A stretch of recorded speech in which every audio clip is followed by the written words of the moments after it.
Guys what ridiculous this വലിയ കൊട്ടും കാറ്റും മഴയും വരുന്നുണ്ട്. അപ്പൊ നമുക്ക് അവിടെ എത്തിപ്പെടാൻ പറ്റുമെന്ന് അറിയില്ല. നല്ല അമ്മയ്ക്ക് പേമാരിയ വരാൻ പോകുന്നത് ചാൻസ് വളരെ കുറവാണ്. സോ എന്തായാലും നോക്കാം, മാക്സിമം ട്രൈ ചെയ്യാം. അല്ലെങ്കിൽ ചിലപ്പോൾ മമ്മൂക്ക അല്ലെങ്കിൽ ബസൂക്ക നമ്മള് ഈ സിനിമ ചതിക്കും. എന്റെ ഷർട്ടും ടുബുവിന്റെ ടീഷർട്ടും മാച്ചിങ്. ഞങ്ങൾ എവിടെ പോയാലും കീരിയും പാമ്പും ആണെങ്കിലും ഞങ്ങൾ ഭയങ്കര മാച്ചിങ് കേട്ടോ. ടുബു, റിച്ചു, മൈ സിസ്റ്റർ, ചേച്ചി, അളിയൻ ബാലേട്ടൻ, അതിന്റെ തൊട്ടപ്പുറത്ത് അപ്പോ സ്വത്ത് ഫേസ് ടി വിയിൽ കാണിക്കുള്ളൂ എന്ന് പറഞ്ഞിരിക്കുകയാണ്. കണ്ട അതുകൊണ്ട് തല താഴ്ത്തി. ഇതിന്റെ അപ്പുറത്ത് റെഡ് ഇട്ടിരിക്കുന്നത് എന്റെ ഏട്ടൻ, തൊട്ടിപ്പുറത്ത് എന്റെ അമ്മ. So this is my family. തൊപ്പടെ ചേച്ചി ഉണ്ട് കേട്ടോ, ഏടത്തെ അമ്മ ആൻഡ് കുമ്പാടി. പിന്നെ അച്ഛനതാ ഷർട്ട് ഇടാണ്ട് വരുന്നത്. അച്ഛൻ എന്തെങ്കിലും സിനിമയ്ക്ക് വരുന്നില്ല.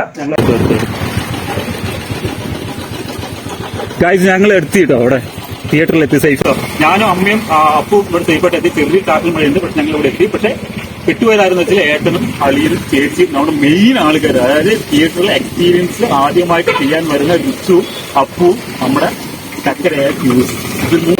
ചേച്ചിയും അളിയനും സ്വത്തും എത്തി കേട്ടോ, റിച്ചു എത്തി.